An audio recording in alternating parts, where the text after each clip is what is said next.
onu vazifeyle göndereli beri 2 koca yaz. Ne bir ses, ne de bir haber.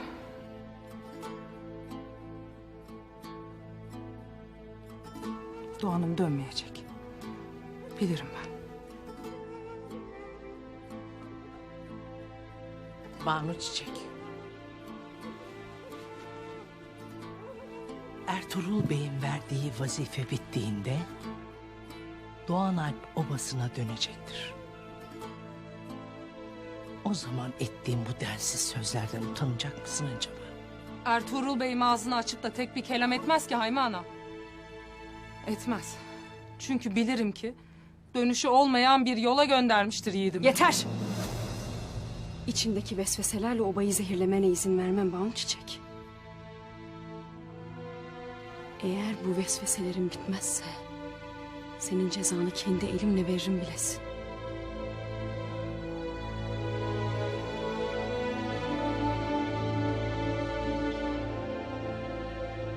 Başka bir diyeceğin var mıdır Halime Sultan?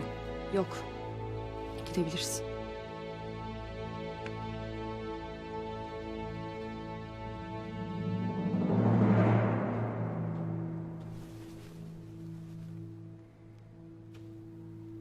Kızım, ne zamandır işlerimiz rast gitmez. Bu musibetler selametin habercisi. İnşallah ana. Okuna kadar gerersen o kadar uzağa gider. Bundan sebeptir ki dik durasın. Gayrı sen obanın hatunu, Ertuğrul'un vekilisin. Sen bu obadaki bütün çocuklarımın anasısın.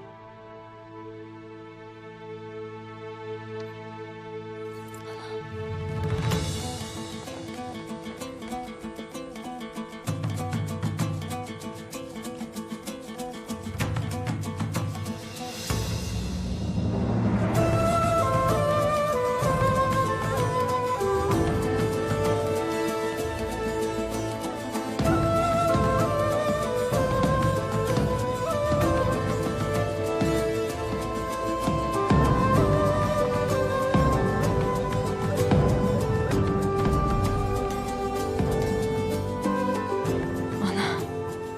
Ertuğrul Bey'im gelmiştir.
Hoş geldin beyim.